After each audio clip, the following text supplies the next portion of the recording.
What's going on, aquarium builders?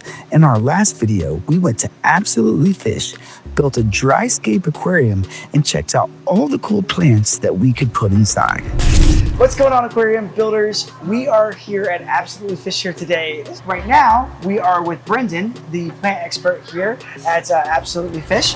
Brendan, what I thought would be good for the aquarium builders, viewers, is kind of, if they're thinking about getting into plants, looking at a range of plants and letting them know, okay, these are your beginner plants. Okay, yeah. These are your intermediate plants. These are your expert level plants, and a little bit of your advice for going after each segment.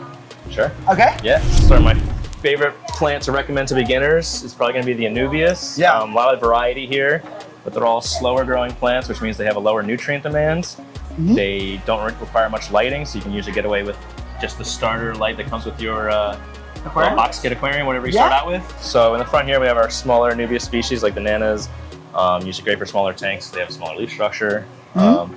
And then the bigger Anubias back there, I like to recommend for bigger tanks or tanks that have maybe things that might be nipping towards plants, goldfish or maybe African cichlids. Okay. Just because the tougher leaf is usually harder for them to nip at, so you might get away with some plant growth there. And you could keep those with those ones that tend to nip because they can kind of sustain through that nipping. Yeah. Oh, wow. It looks great there. So you would attach it right to that piece of driftwood? Yeah, either wedge it into the crevices or glue it down. Yeah, like where it's connected to? Yeah. Actually, I think that would look really good.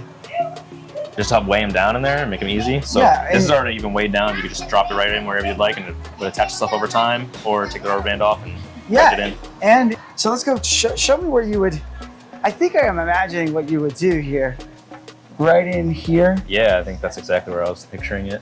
So as a slower growing plant, the Anubias usually do better without full exposure to light. So something underneath the overhang, like where you're putting it now. Just like that, right? Yeah. And then with time, the roots would grab on to the little crevices in the rockwork and the driftwood and secure it.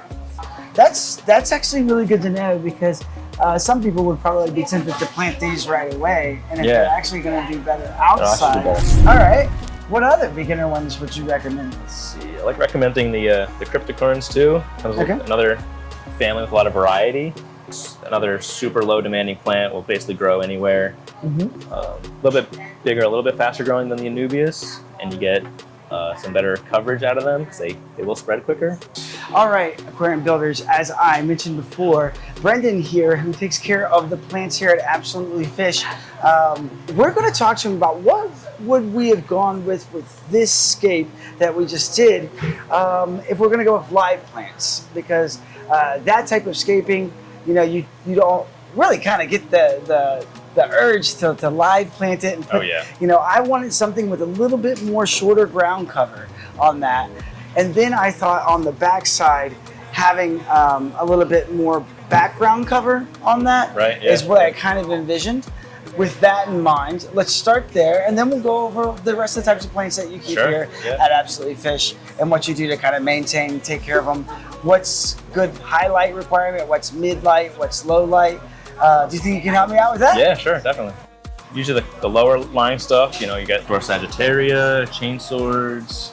These are good low lights? These are good, medium to low light plants.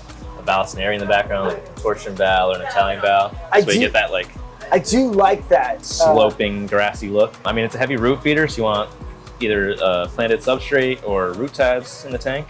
I think that's what I would go with, honestly, all across the back. All across the back. And how tall does that get? This plant reaches probably about 2 feet in height. It'll definitely reach the full height of that aquarium. Yeah. The flow across the top would bend it over. That's good. On your lighting with that? Yeah, you can keep your lighting lower. You can use a lower budget light too. This here, this is baby tears? That's a pearlweed, actually. Pearlweed, okay.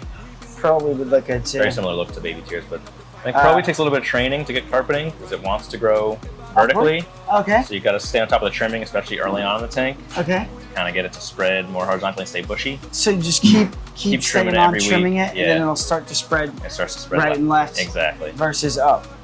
Yep. Ah, those are some good beginner categories for plants. Now let's go intermediate, next level. All right. Let me know what we could do if you're not a beginner anymore. Maybe you're a second or third year in, but you're not an expert yet. Sure. So. Yeah. So an intermediate Plant Keeper has definitely probably upgraded their light to something with maybe an adjustable brightness and a full spectrum LED. Yeah. I'd say. Maybe they have some supplements on hand, like an all-in-one fertilizer, or maybe even like root tabs to put in their substrate. Okay. So if you have all that, I think any of our plants that we list with the yellow marker here would be great options. Creeping Charlie, it's an awesome, fast-growing stem plant for the background of most tanks. It's in the mint family, so it smells great when you have it out of the water. What about pennyworts? Pennywort's great. Pennywort's very versatile. You know, it'll grow floating, it'll grow, you know, weighed down. Yeah. You know, you can kind of get that lily or lily pad look to it. I do like the way that looks. Yeah. A lily pad underwater. Yeah. You know? Everybody wants to be in the shot. He's ready for food. These fish, they want to be on camera. This tank here, this kind of our intermediate to the, expert. Like, red and purples and things like that. All your nice, bright, flashy colors are going to be in this tank here. That's going to be expert level. It also includes a lot of the more demanding carpeting plants, like live flat. They need very high light to keep them happy, and they need a lot of access to carbon dioxide and nutrients. My favorite is the red tiger lotus. Yeah. That's my absolute favorite. I think it's a lot of people's favorite. I think so too, yeah. And I hadn't seen these before. I liked these purple plants. So these Lobelia cardinalis. Yeah, those are really nice. Yeah, they got this. So higher light to get the purple. Yeah, and plenty of nutrient, right? Yes. Yep. Yeah, a lot of these plants need that just to maintain their growth rates. If you don't have the nutrients, then you can get leggy growth, or you start to lose the leaves on the bottom, maybe. As they try to like race to the top. Yeah. So. Okay. So if we're just looking for a simple way to dose all the nutrients that a plant needs, I would go with the Sea Chem Flourish. Okay. And this has all of them? It's a comprehensive supplement? Yep. So you would just do this? Dose that, depending on what kind of plants you have. You know, 1 to 3 times a week, I'd say, dosing. Okay. Yeah, this does have a lot in it. Yeah. Okay. So Flourish. That's usually I recommend to anyone who's got just a planted tank and they want to keep it simple. Why would I get the fundamentals? Okay, so if I want to Flourish, what would I use the iron and the Excel for? Yeah, so the iron is important for getting that red coloration. Okay. So if you have red plants and they're not as red as you like them, but you have a good light and everything like that, maybe you're missing some iron. Yeah, like if I wanted my purple plant to be more purple. Yep. Okay. Dose some iron. And what about Excel? And Excel is advertised as a liquid CO2 supplement, so like a cheaper, easier to dose option than injected carbon dioxide. Yeah. So Excel is great for increasing the available carbon dioxide in the system. It also acts as an algicide too. So. But you would definitely recommend going with CO2 itself versus. Yeah, you're gonna get better results from real injected carbon dioxide. And if you're gonna do expert level plants, you might as well take the plunge. So we have Louisville's Bio CO2 system. Yeah, so it's a nice stainless steel canister. It comes with 2 agents that you mix together, and they have a chemical reaction that releases CO2, and then out to your tank. And then you just change that. And then you just replace these when the pressure, expires, and you can keep your CO2 going that way. And does it work pretty well from your experience? From my experience, it's a good way to introduce yourself to CO2. Okay. It's more hands-on than a pressurized, CO2 canister would be. Yeah. Because it doesn't have like a regular or anything like that, so you have to turn it off every night. Okay.